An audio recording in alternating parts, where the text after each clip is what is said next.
I want to welcome you all to our panel. This is on the Building the Financial World We Need. One of the things that I think is really interesting about our guests here is that everyone has had some sort of regulatory experience, including myself. And so, as everyone knows, it was a wild week last week in the world of cryptocurrency. So here we are to talk about it with a bit of a regulatory view. I want to start with the former SEC chair, Jay Clayton. I was curious, you have had a seat at the table in Washington, D.C. You're now in New York doing some legal work, as well as over at Apollo doing some investments. And I was just curious, sort of your view on the regulatory sphere now. Well, if you don't mind, I'll just start by thanking John Hope Bryant and Operation Hope for all they do to try to educate our investors and our consumers.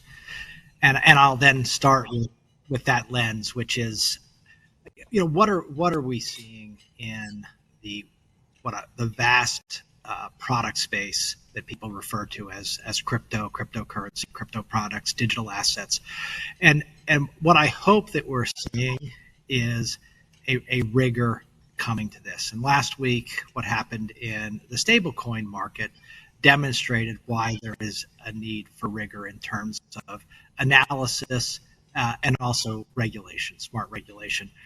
We had a purported stablecoin, which wasn't an experiment, blow up. It has caused us to look at what is really a stable state and what is something that is a technological experiment, what is something that is like a mutual fund, and what is truly something we can be confident has a stable value through what I would say is difficult circumstances, liquidity circumstances. And I think we learned something last week, and I hope that we apply that going forward. Great. Matt, I know you also have had experience both in the international realm at USAID and then at the state level on the regulatory front at NYDFS. They're the New York State regulator. We had Superintendent Adrienne Harris here. She is the current regulator. So I was just curious, what's your perspective on where we are on the regulatory front now? Yeah, no, and it's really a great opportunity to be here. I think this type of dialogue that is happening is so important, particularly at this moment in time. So I just returned from a DeFi conference where I was the last few days, and as you can imagine, like it's very, very different sort of mood in the room there than here. But I would say that a couple of things were sort of interesting observations. One, it was that I think everyone is assuming regulation is coming, and I think there are two different camps within the DeFi community or the decentralized finance community, which I would say is just one part of the broader crypto universe around the coming regulation. One point of view is that this is great. We need to embrace this. It's better for the industry. It's better for consumers, and for the industry to grow, we need to embrace this. I think there's another sort of perspective, which is that regulation is coming. We need to decentralize as fast as possible. And so I think as we think about regulation, we're sort of making an assumption that the thing can be regulated.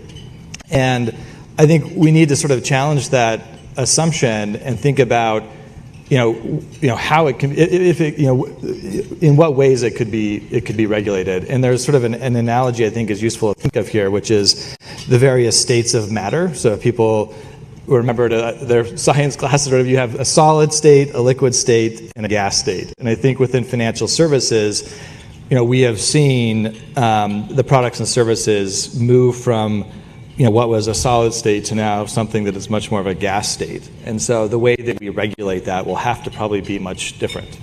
Great. So Joanne, I know Joanne is a former OCC employee and the first female deputy comptroller. Indeed. And I was just curious what, in terms of regulation, what do you think would be effective regulation if we did go ahead in this space? So we're going to spend years figuring this out, and it's going to be really important to do. I think it can be helpful to ask ourselves, what are the regulatory issues that we need to work with? And we've spent a lot of time this morning talking about investor protection. That's a huge one. There's a whole other realm around other kinds of consumer protection. If we're going to be using this for payments, and as your boss, the acting controller, points out, we're going to cut out the middleman, which is going to be great in terms of reducing the costs of the system, but then people won't have recourse. There's a lot of consumer protection issues there. We're going to ask ourselves what to do about the climate impacts of mining, which are it's a small sector, so it's not big in the scheme of the world, but it's extremely energy intensive. And then we're going to ask ourselves what we're going to do about financial crime, and whether blockchain-based payments can be not only not a haven for criminals, but actually can be used to catch criminals better. And we could talk more about that. There's a whole lot of opportunity there. And then we have this gigantic issue of financial inclusion. How real is it that this can open up ownership societies, new opportunities to enable more people to get in on wealth building and help close the wealth gap? And if that is real, how's it going to work? How do we shape this environment to make sure that that is the direction that we go in? So we've got those issues, and then we have a regulatory infrastructure, federal and state in the US, plus the rest of the globe. And this is all mold breaking. It doesn't fit into our frameworks, our regulatory agencies, our laws.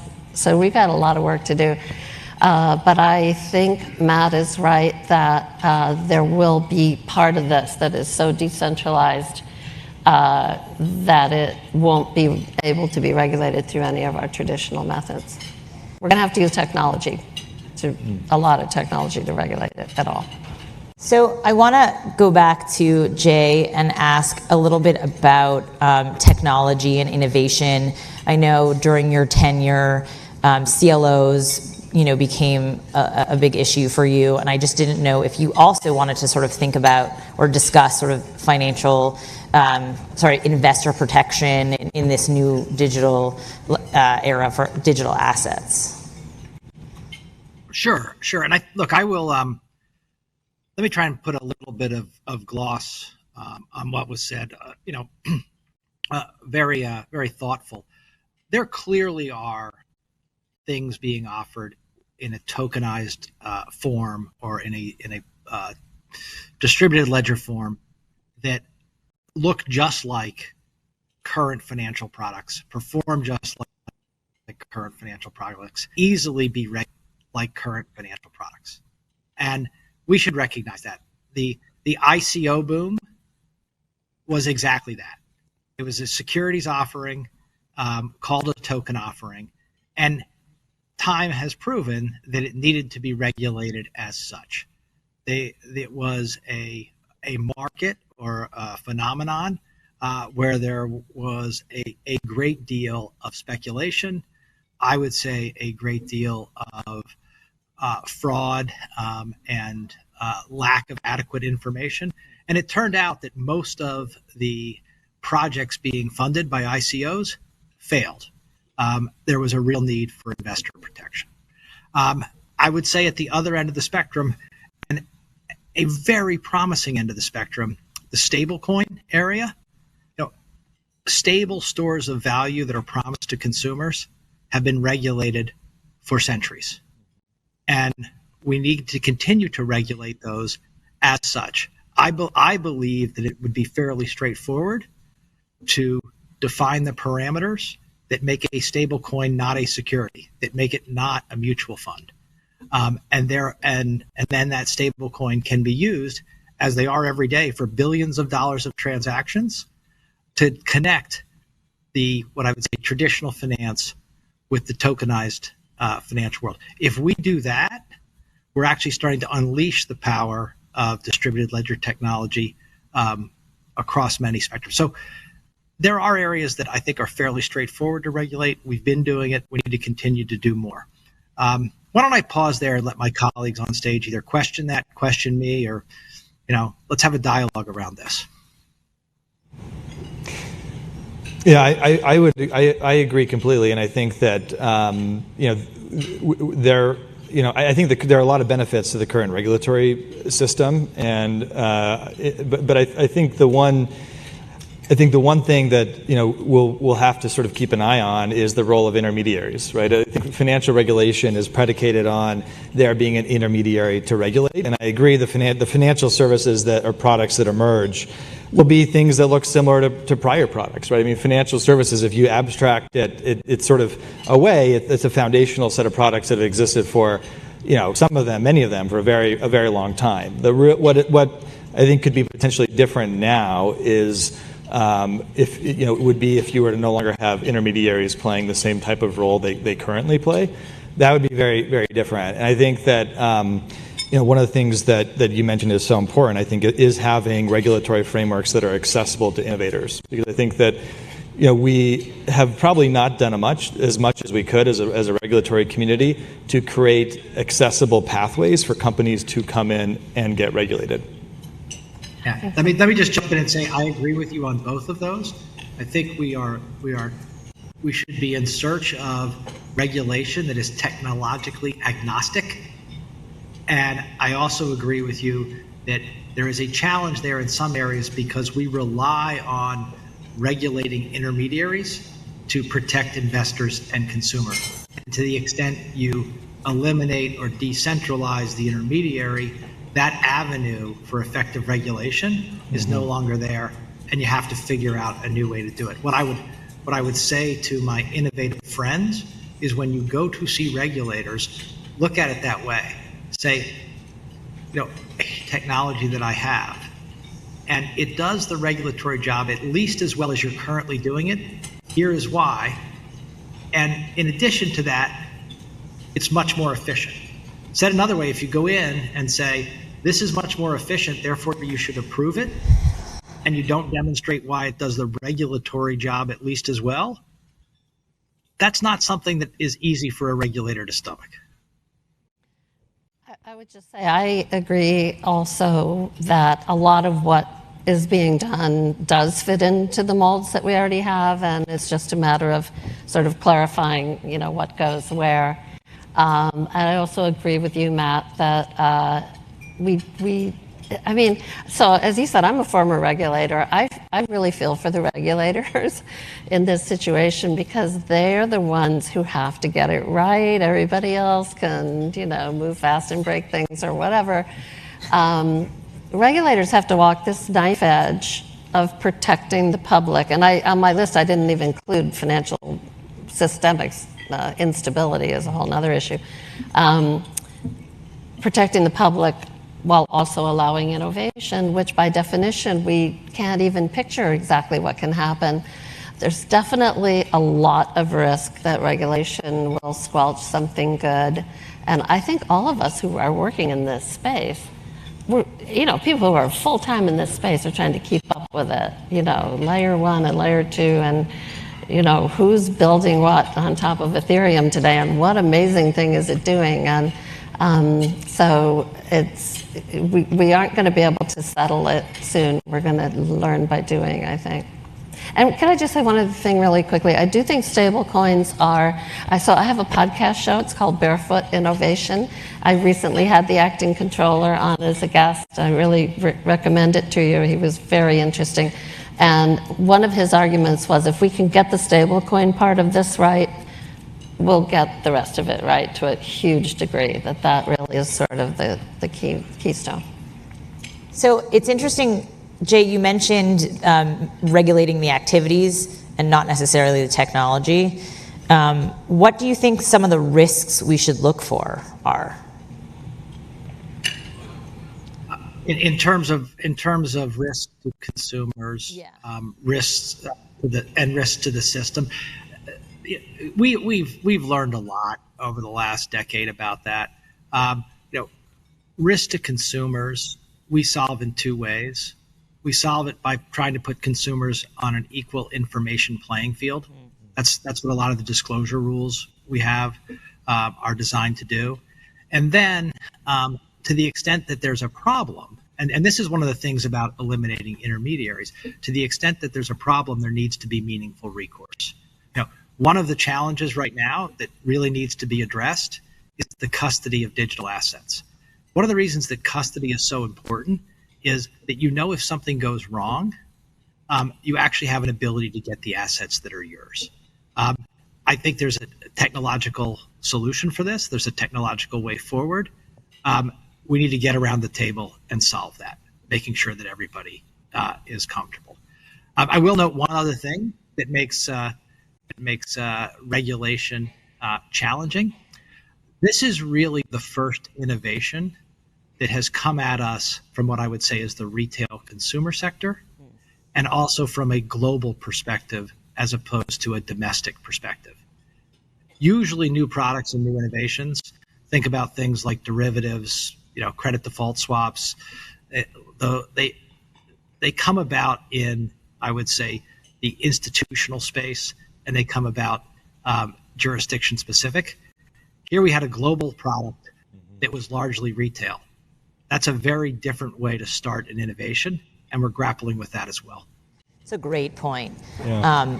One of the things a lot of people talk about in this space in the financial inclusion space is remittances. And I know there's a lot of value people assign to that, but I was just curious in your experiences, this is for Matt or Joanne, sort of other use cases that you see that are really valuable for financial inclusion? Yeah, another one, it's sort of related to remittances, is this concept of streaming payments. So the idea that payments could be conducted on a continuous basis as opposed to sort of a point in time, right? And if you think about that, there's so many different applications. So one application would be payroll.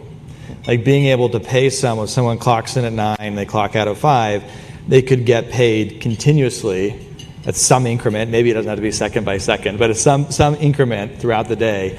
And then they walk home. They're receiving their wages as they earn them. And that's an area where there's actually a lot going on right now, and I think it could be particularly impactful for financial inclusion.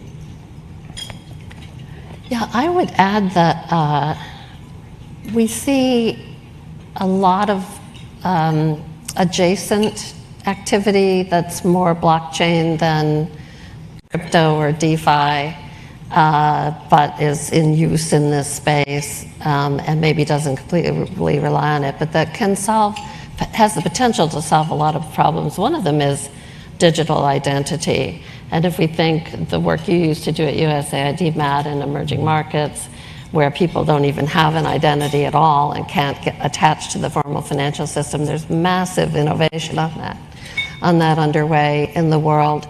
And in the US, there's still a lot of people who have a lot of financial inclusion barriers relating to their identity. New immigrants, somebody who's sharing a room and paying their landlord in Venmo and can't establish all their documents and so on. The other thing I point to, and I hope that this is true, that's an appropriate word for our event today, and I don't know if it will turn out, is the whole issue that was framed up by our first speaker today. What is the potential for actually creating a different ownership society that is in Web3, that's secure, unlike what we have now, and that makes it possible for people to own a stake in what they're producing, not just creative people, but other people. I think there was a great article on DeFi in The Economist a few months back that used the example of a fashion model. If she has her photograph taken today, it's owned by the photographer. What if she could keep a token? What if she had an NFT, 10% stake in that? And if she turns into a supermodel, she's owned what she brought to the table. This is transformative, and people are pointing to it at a high level of theory. This could change everything, but I haven't yet seen someone map out how would we get there and how would we regulate it to be sure that it produced good things more than bad things. I could not agree more. with what was just said. And it's not just digitization of assets that's going on. The ubiquity of mobile communications and the processing power. One of the reasons we had intermediaries was not to create an avenue for regulation. We had intermediaries because of the frictions of engagement were so high that you needed an intermediary to be a clearinghouse for so many of these processes. To the extent that you don't need that as much anymore, the ability to have things like ownership in the company that you work at, or owning the intellectual property you create, yet still being able to share it on a fractionalized basis. Those things were not possible given the frictions sort of inherent in what I would say is fractionalized ownership. That may not be the case anymore. And that's sort of a wonderful possibility of this technology. I would love to see greater employee ownership. I'd love to see more participation in capital in our economy. That would be a wonderful thing that would come from this technology. Do you want to add anything, Matt? Great. Okay. Another. I wanted to touch on public-private partnerships. They're often mentioned as a way to address new and developing areas of regulation, but how could such partnerships make a difference in this space? Who should be at the table? And I'll open it up to everybody. Yeah. Oh, Jay, do you want to? I was going to. No, go ahead. I've been going first. Happy. No, I think that public-private if we're talking about creating a system that benefits everyone, there's no way that system is going to emerge without public-private engagement. I mean, there's just absolutely no way. I came to that conclusion very quickly when I was a regulator in this space, that even just developing the tools to regulate this space, there's no way, we were going to be able to do that on our own. I mean, it was clear that we had to partner with and engage with industry. And not just industry, but I mean all of the actors. I mean, the thing with crypto, it's sort of interesting. Industry is maybe not the right label because it's almost a community, right? I mean, you've got all sorts of people participating in sort of different ways. One of the tools I think has become particularly effective for this type of collaboration, and in fact, Joanne and I worked on this together, is the idea of a tech sprint. So partnering with a set of stakeholders in the ecosystem around solving a very specific problem. And it was an incredibly valuable experience in several different ways. So even just like defining the problem and scoping the problem is very useful. And then the solutions that emerged were just things that we would have never thought of, actually, like on our own as a regulator. And then the goodwill that emerges out of those type of partnerships is also very, very significant. So our organization works, we're a nonprofit, we work with regulatory bodies all over the world. And again, I'm a former regulator.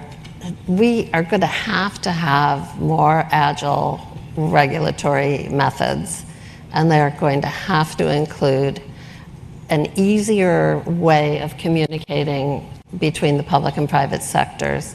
And I know this is boring stuff. People think it's boring, but it matters so much. I don't think that those of us on this panel probably don't think it's boring. We think it's fascinating. I know, we love it. We're regulatory nerds.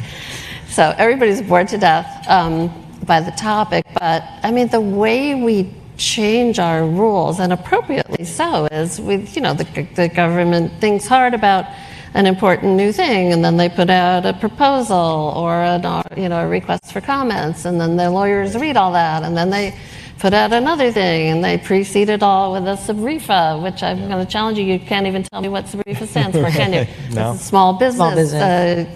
Clinic thing on what are going to be the impacts on small business. Anyway, you finally put the thing out, and then it goes through all the all the law firms, and they advise their clients, and a year and a half, 2 years later, you start to implement it. And this is to your point about us, because I actually, I guess the person here who is still in the government, we're trying to be nimble, but there are these processes that we have to follow. These are the rules, these are the regulations, these are the laws.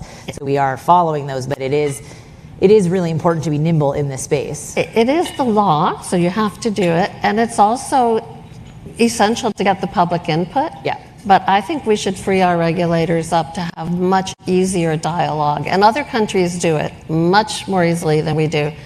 Just much, much more. Tech sprints, just the ability to brainstorm, way more advisory council type of things. And then I think we're going to end up also needing public and private governance and standards in some of these areas to actually run it.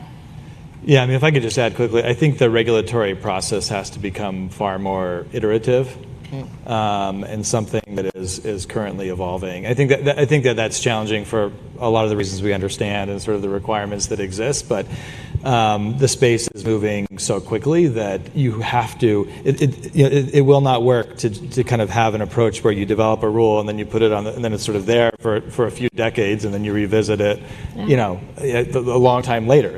We will have to be continuously updating and revising these things. We have this notion emerging of regulation as code, which I know makes a lot of people's heads explode, but I think we're going to go in that direction for some of this. I really do. Yeah, let me just say I agree with much of what was said, and I'm going to try something that to put a practical or a current spin on this and go back to stablecoin, go back to custody. You tackle issues like this by breaking them into smaller pieces. And I really do think that the stablecoin regulatory clarity can come fairly quickly with public-private dialogue and through guidance and not rulemaking. Saying what is a stablecoin that would not be a security is a pretty, I think, fairly straightforward way to go at this point. That doesn't mean it can happen overnight, but it's a problem we could announce that we're tackling and then go tackle it. Custody being similar to that. Breaking off pieces of this that can be solved relatively quickly, both on the freeing up technology and also on the, we need more rigorous regulation. That, I think, is the way forward, rather than some kind of comprehensive approach to what is an ever-changing market. Let's identify some issues that we can solve and go after those. That's a very fair point. One of the things that the OCC is in the process of doing is exactly those crypto sprints, as we're calling them. We've been working with the other banking regulators, the Federal Reserve and the FDIC. And interestingly enough, the first sprint was just on taxonomy. So it was just to all agree on what we were talking about, because this is so new and really different than a deposit. Like, everybody in the room knows what a deposit is. But Jay, I think you made such an interesting point earlier about the idea that this is a problem that has kind of come on the individual side first, as opposed to the institutional, whether you're thinking about it as an investment or even just a challenge. So we're sort of experimenting here live with individuals and their wallets, and I think that's something that earlier Acting Comptroller Sue, my boss, mentioned that there's sort of a lot of concern about that. So I wanted to sort of talk about this inclusive regulatory framework and what that looks like. I think that's a lot of the reason why we're here today. Operation Hope is hosting us to really think about the pros and cons, but really that's with the lens of inclusion. And so I'll just open it up a little bit to you all on inclusion. I know we talked about it briefly, but what does that look like? One thing I wanted to bring into the conversation is the concept of self-custody, which I think is really interesting, and I think is really accelerating. So, historically within our lifetimes, right? If you were to store money, you would typically store it in, a lot of money, right? It would be within a financial institution, and I think that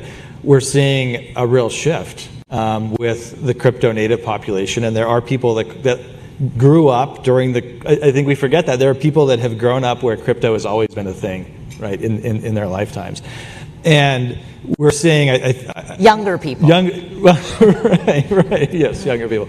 And I think that the preferences are changing. I think what drives trust is changing. I mean, intermediaries have been important for a lot of different reasons, including that they were institutions that you could trust. Either you trusted them directly or you trusted them because they were regulated.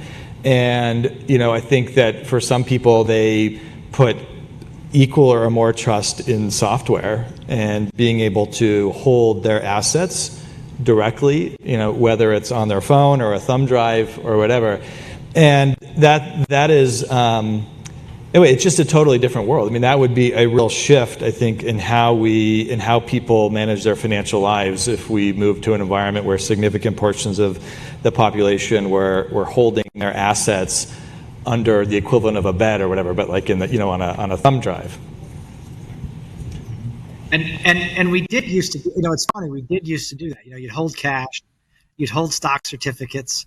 And one of the things that is in the law, and it's, all of these laws have not been changed in 30, 40, 50 years, is what do you do when you lose your stock certificates? And there actually is a way to get your asset back, your interest in in the company back. One of the things we have to think about from a regulatory perspective is if we're going to allow self-custody and we're going to go that route, is there a remedy in the event you lose it? One of the problems to be solved. I just throw that out there, saying, self-custody is not a new concept, but there are issues that go along with self-custody that we need to think about, particularly at a retail level. Yeah, and I think from a financial inclusion or financial or consumer protection lens, do consumers understand the implications, right? And it's interesting, like even just, the announcement that Coinbase made in their SEC filing last week, or maybe it was the week before, led to many people to say, okay, so now we should self-custody our assets because that's actually, more secure. And so I think there is a need for, at the least, helping consumers understand these choices. I would just add that we heard the numbers earlier on the estimates of who's holding crypto, and that it's disproportionately younger people and people with less wealth and people of color. You say that to people, and there's one group of people who goes, this is so exciting. Here's a chance to get more people into owning a stake in the future and having equity and building wealth. You say it to another group of people and they go, that is the most terrifying thing I ever heard. These are people who have no idea what they're doing. They're getting sucked in, they're being exploited, or they're just making bad judgments and nobody's protecting them. So which is it? It's both, isn't it? Mm-hmm. So the thing I would add to this is I think those of us who are sort of old, grizzled regulatory veterans, I'm a baby boomer, should really be thoughtful before assuming that millennials and Gen Z are not too dumb to know what they're doing. And they know some things I don't know. They're digitally native. There you go. They're all digitally native. And if we were going to look at Russia today, I think it's fair to say that the old people who are watching TV don't know as much about what's going on as the young people who are on their phones looking at YouTube. There's something in that we need to respect and pay attention to without just, without ignoring the risk. It's a stark contrast with Russia, but yes. Indeed. But it's a way of getting information and accessing. No, I think that's right. I think it's right. And at the OCC, it's something we think about a lot, just in the mobile context. There is a group of people who are always going to want to walk into a bank. Yep. They're going to want to walk in there with their paper check and talk to a teller and give them the check. But then there is a whole other group of people who never want to go into a bank if they have to, or maybe even use a bank.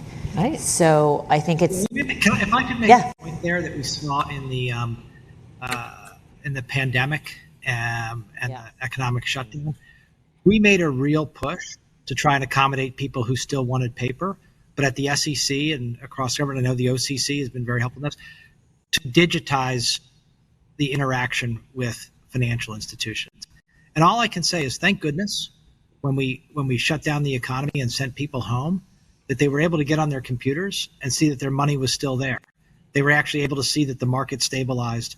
And there wasn't substantial what I would say is financial panic.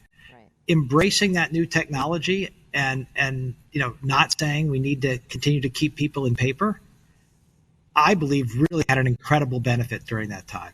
So, again, people who are embracing new technology, I'm certain that they know more than I do in a lot of areas. And I agree. We don't want to be so paternalistic, so prudential that we're constraining that. What we do want to do is, to the maximum extent possible, eliminate fraud, and eliminate what I would say is unnecessary misjudgments about risk. Yeah, I mean, I just to add to that, I think that when we think about consumer protection, we often think about the prevention or mitigation of harms. And I think in this area, for an emerging area like this, we need to think much more expansively and not just think about harm, but also think about the benefits that could accrue to people. And I think it's sort of harder to do that because harms can be easily defined and put into typologies. But I think that if you think we're in the late 90s with crypto and there's like a lot that could emerge, it'd be really good. It's difficult to fully define kind of the opportunity that could emerge. I think the other challenge is that those things that are hard to define from the regulatory point of view, we don't even know what those are, right? So it's like you were saying, Joanne, it's learning, and really that public-private partnership just in the information sharing is so critical. We're winding down here, and so I thought we could just do a quick lightning round of what is one key point the audience should take away from this conversation. And it could be the one we're having now or one key thing you'd like to share. Jay, you can have the last word. Okay. Joanne, do you want to go first?